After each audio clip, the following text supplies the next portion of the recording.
जय जोहार, नमस्कार। दैनिक छत्तीसगढ़ चैनल देख रहे हैं आप और छत्तीसगढ़ प्रदेश की आज की तमाम सभी महत्वपूर्ण बड़ी खबरों की शुरुआत सर्वप्रथम आज की पहली बड़ी खबर के साथ। मुख्यमंत्री भूपेश बघेल ने संकेत दिया है कि राजस्थान की तर्ज पर छत्तीसगढ़ में भी 500 रुपये में रसोई गैस सिलेंडर दिया जा सकता है। दरअसल छत्तीसगढ़ की जनता को राजस्थान की तर्ज पर 500 रुपये में रसोई गैस का सिलेंडर मिल सकता है। मुख्यमंत्री भूपेश बघेल ने कुछ ऐसे ही संकेत मीडिया कर्मी को दिए हैं।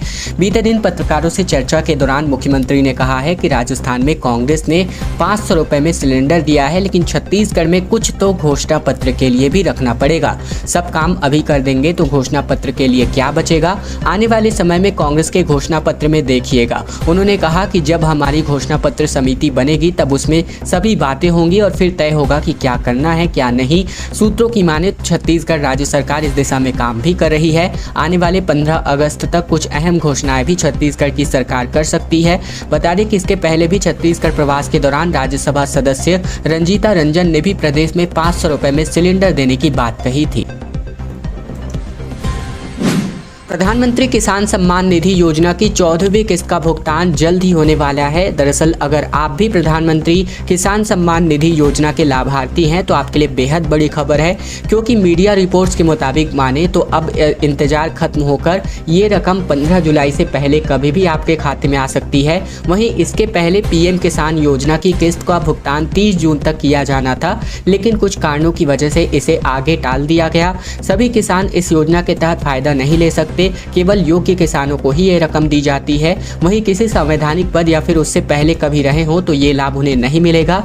साथ ही कोई वर्तमान या फिर पूर्व मंत्री या फिर जो सरकारी कर्मचारी हैं केंद्रीय सरकार के, राज्य सरकार के, इनको इस योजना का लाभ नहीं मिलता। इसके अलावा बता दें जो टैक्स पेयर हैं उनको भी इस योजना का लाभ नहीं मिलता।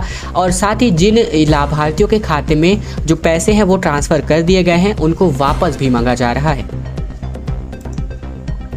छत्तीसगढ़ में 45,000 संविदा कर्मचारी सोमवार से हड़ताल पर चले गए हैं। काम बंद करके कर्मचारी हड़ताल कर रहे हैं।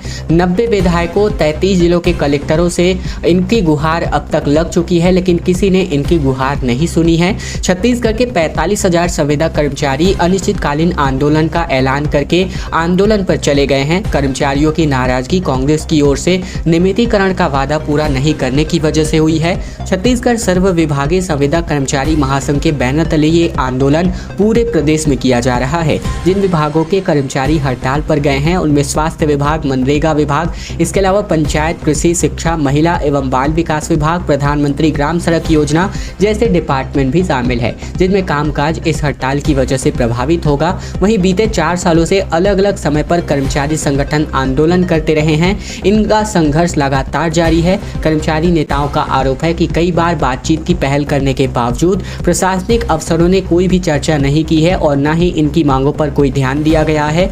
मजबूर होकर के अब अनिश्चितकालीन आंदोलन का, हड़ताल का ऐलान कर्मचारियों को करना पड़ा है।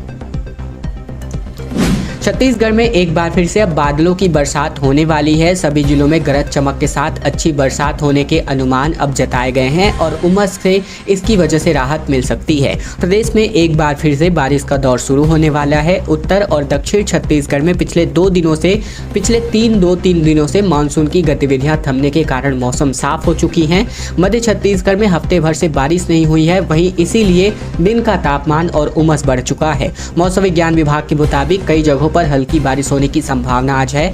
इसके अलावा मंगलवार से अच्छी बरसात यानी आज से अच्छी बरसात हो सकती है। मौसम विज्ञान विभाग के मुताबिक बीकानेर, दौसा, ग्वालियर, सीधी होते हुए अंबिकापुर, बालासोर होते हुए दक्षिण पश्चिम बंगाल की खाड़ी तक जो है यहाँ पर एक सिस्टम सक्रिय हुआ है, जिसकी वजह से बरसात होगी।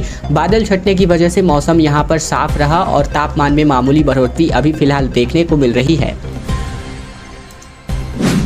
गाड़ियों की फिटनेस जांच अब हाईटेक तरीके से होने वाली है। रायपुर में छत्तीसगढ़ का पहला ऑटोमेटिक फिटनेस टेस्टिंग सेंटर तैयार किया जा चुका है, जो आगामी 1 अप्रैल 2024 से जांच अनिवार्य करने वाली है। वाहनों के फिटनेस की जांच के लिए रायपुर में छत्तीसगढ़ का पहला ऑटोमेटिक फिटनेस टेस्टिंग सेंटर बनकर तैयार हो चुका है।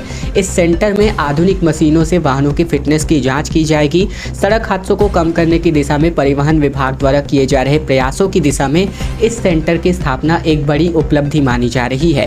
परिवहन विभाग से मिली जानकारी के मुताबिक मुख्यमंत्री भूपेश बघेल के निर्देश दिए थे कि वाहनों की जांच हाईटेक तरीके से की जाए और उसके बाद परिवहन विभाग लगातार इस दिशा में काम करने की कोशिश भी कर रहा था। परिवहन आयुक्त दीपांशु काबरा के मुताबिक ऑटोमेटिक फिटनेस सेंटर की मशीन के द्वारा रोलर ब्रेक टेस्ट, एक्सल भार टेस्ट, इसके अलावा suspension test, side slip test, इसके अलावा joint play test, steering gear play test, इसके अलावा speedometer test, speed governor test और एग्जॉस्ट गैस के टेस्ट भी होने वाले हैं। साथ ही साथ हेडलाइट टेस्ट इसी के माध्यम से होने वाला है। खूंटाघाट से पानी सप्लाई के लिए बिरकोना प्लांट पूरी तरीके से बनकर तैयार है। स्कॉडा सिस्टम से बिजली के साथ पानी भी बचेगा और हफ्ते भर में प्रोजेक्ट पूरा करने का दावा फिलहाल किया जा रहा है। बिलासपुर में खूंटाघाट से शहर वासियों को पीने का पानी सप्लाई करने के लिए बिरकोना में ट्रीटमेंट प्लांट की टेस्टिंग पूरी हो चुकी है। सोमवार को प्लांट सभी तरीके से स्वच्छ किए गए और पानी को टंकी में चढ़ाने का काम भी कर दिया गया। बिरकोना में 2 बड़ी टंकियां निर्मित हुई हैं जिनकी क्षमता क्रमशः 20.90 और 46.80 लाख लीटर की है और जो पूरी तरीके से बनकर तैयार है। इन्हीं टंकियों से अरपा के आर पार बनी 22 टंकियों में से लगभग 56,251 घरों को पीने का पानी सप्लाई किया जाएगा। पानी सप्लाई चरणबद्ध तरीके ढंग से होगी ताकि लोगों को बिना बाधा के पानी सप्लाई हो सके। सबसे पहले सरकंडा क्षेत्र के एक एक करके सभी 6 टंकियों से इसकी सप्लाई होगी और इसके बाद सब कुछ ठीक ठाक रहा तो नदी के दूसरे हिस्से में यानी शेष 16 टंकियों से सप्लाई की जाएगी। और अब खबर दुर्ग से आ रही है जहां कुछ दिन पहले फर्जी ईडी अफसर बनकर के 2 करोड़ ठगों ने ठग लिए थे एक राइस मिल के मालिक के द्वारा। तो अब पुलिस ने 85 लाख रुपए का कैश जो है इनके से गिरफ्तार किया है। साथ ही मुंबई से 7 आरोपियों को अरेस्ट किया गया है जबकि आगामी दिनों में 2 लोगों की तलाश और जारी है। दरअसल दुर्ग के राइस मिलर व्यापारी से फर्जी ईडी अफसर बनकर 2 करोड़ रुपए कैश की ठगी करने का मामला अब लगातार पेचीदा होता नजर आ रहा है। एक तरफ जहां दुर्ग पुलिस ने गैंग के 7 आरोपियों को मुंबई से गिरफ्तार किया है तो वहीं पुलिस ने लगभग 85 लाख रुपए कैश रिकवर कर लिया है। 2 लोगों की तलाश अभी भी जारी है। दूसरी तरफ घटनास्थल का जो सीसीटीवी फुटेज वायरल हो रहा है उसमें 2 स्थानीय लोग संदिग्ध रूप से दिख रहे हैं। पुलिस का कहना है कि दोनों प्रार्थी हैं और ये सवाल उठता है कि अगर वो प्रार्थी हैं तो घटनास्थल में क्या कर रहे थे और आरोपियों के साथ क्यों ही भागे हैं। अब जो है एक बड़ी खबर, क्योंकि 5 से लेकर 6 जुलाई को रायपुर में ही अमित शाह रहने वाले हैं। हर माह छत्तीसगढ़ का दौरा अब अमित शाह के हाथों में दिया गया है। प्रधानमंत्री नरेंद्र मोदी की सभा से ठीक पहले अचानक राजनीति के चाणक्य माने जाने वाले केंद्रीय गृह मंत्री अमित शाह का 5 और 6 जुलाई को रायपुर दौरा बना है। हालांकि इसे प्रधानमंत्री की सभा से जोड़कर देखा जा रहा है, लेकिन छत्तीसगढ़ में भाजपा की सरकार वापस बनाने के लिए रणनीति बनाने का बड़ा जिम्मा केंद्रीय गृह मंत्री को सौंपा गया है, जिसकी वजह से उनका दौरा भी है। इस दौरे में प्रदेश के कई दिग्गज नेताओं के साथ चुनावी रणनीति भी बनेगी और यही नहीं, केंद्रीय गृह मंत्री का अब चुनाव तक लगातार छत्तीसगढ़ आना होता रहेगा। भाजपा इस साल होने वाले विधानसभा चुनाव में हर हाल में जीत प्राप्त कर वापस सत्ता में आना चाहती है। यही बड़ी वजह है कि भाजपा के राष्ट्रीय नेताओं को लगातार छत्तीसगढ़ का दौरा हो रहा है। भिलाई में केंद्रीय मंत्री अमित शाह, बिलासपुर में राष्ट्रीय अध्यक्ष जेपी नड्डा और कांकेर में रक्षा मंत्री राजनाथ सिंह की सभा के बाद अब रायपुर के साइंस कॉलेज मैदान में प्रधानमंत्री नरेंद्र मोदी 7 जुलाई को आम सभा को संबोधित करेंगे। अनियंत्रित होकर के एक डीजल टैंकर पलट गया और डीजल लूटने के लिए लोगों की भारी भीड़ नजर आई। डब्बा और बर्तन, कोई बाल्टी लेकर के यहाँ पर डीजल लूटने पहुंचा तो किसी ने कैन ही उठा लाया। दरअसल छत्तीसगढ़ के बस्तर जिले का यह मामला, जहां जिले के कोड़ेनार इलाके में नेशनल हाईवे 30 पर अनियंत्रित होकर के एक डीजल टैंकर जो है पलट गया और टैंकर के पलटते ही डीजल जो है पानी की तरह बहने लगा, जिसे लूटने के लिए लोगों में होड़ लग गई। टैंकर के पलटने से जाम की स्थितियां भी निर्मित हो गई, क्योंकि जो लोग आते वो डीजल का जो डीजल है वो यहाँ पर लूटने में व्यस्त हो जाते। आसपास के लोगों ने अपने पास रखे बर्तन, बाल्टी, जर्किंग, डब्बा लेकर के वाहन के पास पहुंचे और डीजल लूटने में लग गए। इसके बाद इसकी सूचना पुलिस को दी गई। सूचना मिलते ही पुलिस मौके पर पहुंची। रायपुर में एक बिलासपुर से जो युवती गायब हुई थी, जिसे आफ्ताब नामक एक व्यक्ति उठा के ले गया था, इस बात की यहाँ पर जो दावा किया जा रहा था वो अब रायपुर में गायब मिली थी, रायपुर में पाई गई है और ये रेलकर्मी आफ्ताब के साथ मर्जी से गई हैं। एफआईआर की मांग पर अब परिजन अड़े हुए हैं। दरअसल छत्तीसगढ़ के बिलासपुर में लव जिहाद का आरोप लगाकर बेटी को बहला कर ले जाने के मामले में रविवार की शाम से लेकर के देर रात तक जमकर हंगामा होता नजर आया। हिंदूवादी संगठनों ने बवाल मचाने के बाद एक्शन में आई पुलिस ने रात तक युवती और युवक को खोज निकाला। पुलिस उन्हें रायपुर से लेकर आई है और पूछताछ भी कर रही है। लड़की ने पुलिस से कह दी है कि वह आफ्ताब के साथ अपनी मर्जी से गई थी, अब उसकी जान को खतरा है, इसीलिए पुलिस उसे सुरक्षा मुहैया कराए। पटेल मोहल्ले में रहने वाली 20 साल की युवती शनिवार को अपने परिजन को बिना बताए गायब हो गई थी और वह लड़की रेलवे कर्मी और रेलवे मजदूर यूनियन के नेता की बेटी है। परिजनों ने जानकारी जुटाई, तब पता चला कि बेटी रेलवे के कमर्शियल क्लर्क आफ्ताब खान के साथ गई है, जिसके बाद अब लगातार मामला तूल पकड़ता हुआ नजर आ रहा है और ये मामला लव जिहाद को लेकर काफी गरमाया हुआ है। एक बड़ी खबर, जहां दुर्ग की जूही ने अमेरिका में एक खिताब जीता है। मिसेस ग्लोब 2023 में चॉइस ऑफ द पीपल का अवार्ड इनको मिला है। 80 देशों के प्रतिभागी इस प्रतिस्पर्धा में शामिल हुए थे, जिन्हें इन्हें फर्स्ट इनाम पाया गया है। दरअसल छत्तीसगढ़ के दुर्ग जिले की मिसेस जूही व्यास ने मिसेस ग्लोब 2023 की प्रतियोगिता में चॉइस ऑफ द पीपल का खिताब अपने नाम किया है। अमेरिका में हुए इस आयोजन में 80 देशों के प्रतिभागियों ने हिस्सा लिया था। इसमें जूही भारत का प्रतिनिधित्व कर रही थी। जूही ने आयोजन के दौरान सबसे अधिक सब टाइटल अपने नाम किया। इस आयोजन में उन्होंने जो ड्रेस पहनी थी उसे तैयार करने में कई महीनों का वक्त लगा, जिसे काफी सराहा गया। अब बड़ी खबर बिलासपुर से, जहां शमशान घाट जाने के लिए जगह नहीं है, जिसको लेकर बवाल हो गया। बिलासपुर के मोपका में शमशान घाट के चारों ओर कॉलोनी का निर्माण हो गया है।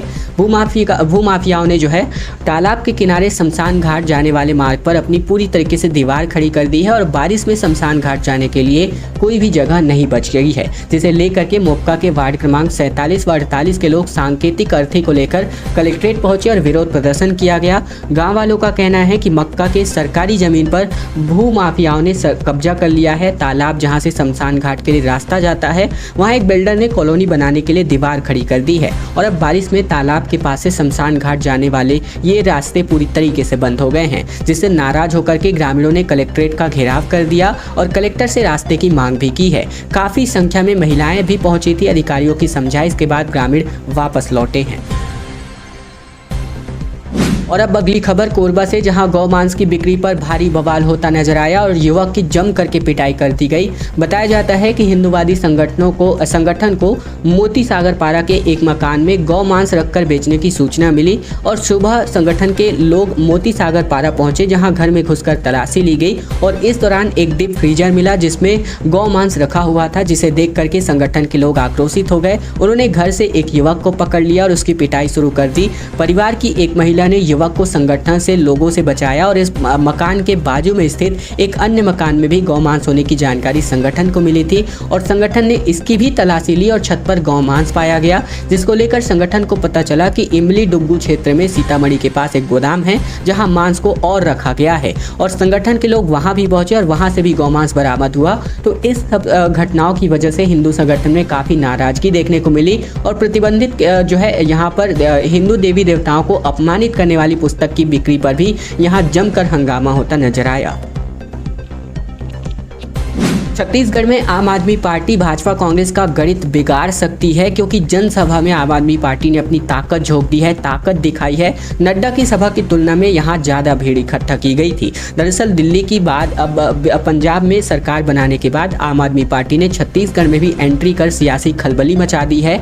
रविवार को जब पार्टी के संयोजक अरविंद केजरीवाल और पंजाब के सीएम की सभा की भीड़ की तुलना की गई, तो अब भाजपा के राष्ट्रीय अध्यक्ष जेपी नड्डा से होने लगी है। जिस तरह की भीड़ यहाँ जुटाई गई थी, अगर वह वोट में तब्दील हो जाए तो प्रदेश में दोनों राष्ट्रीय दलों का गणित बिगड़ने की काफी आशंकाएं नजर आ रही हैं और माना जा रहा है कि आम आदमी पार्टी के आने की वजह से गुजरात की तरह यहां भी कांग्रेस का खेल बिगड़ सकता है। केजरीवाल और भगवंत मान की जनसभा में अच्छी खासी भीड़ जुटाकर प्रदेश के नेताओं को यह बता दिया गया है कि पार्टी ने छत्तीसगढ़ में अपनी जड़ें जमा ली हैं। 2004 के विधानसभा चुनाव में जिस तरह से दिग्गज नेता दिवंगत विद्याचरण शुक्ल ने कांग्रेस का खेल बिगाड़ दिया था, ठीक उसी तरह से आम आदमी पार्टी चुनाव में कांग्रेस की जीत का गणित बिगाड़ सकती है। छत्तीसगढ़ में 9 आईएफएस अफसरों का तबादला किया गया है, जिनमें आईएएस और आईपीएस के बाद अब आईएफएस अफसरों का ट्रांसफर हुआ है और पूरी लिस्ट यहां छत्तीसगढ़ सरकार ने जारी कर दी है। चुनाव से ठीक पहले तबादलों का दौर जारी है। इसी कड़ी में सरकार ने 9 आईएफएस अफसरों को तबादला किया है। वन एवं जलवायु परिवर्तन विभाग ने आदेश जारी कर दिया है। बता दें कि इसके पहले सरकार ने आईएएस और आईपीएस अफसरों के भी तबादले किए थे और इस वक्त आप अपनी स्क्रीन पर सूची देख रहे हैं। छत्तीसगढ़ के लोगों को अरविंद केजरीवाल ने गाली दी है। फिलहाल ये बयान मीडिया से बातचीत करते हुए मुख्यमंत्री भूपेश बघेल ने जारी किया। मुख्यमंत्री भूपेश बघेल ने कहा कि छत्तीसगढ़ में आम आदमी पार्टी के आने से कांग्रेस को कोई फर्क नहीं पड़ेगा।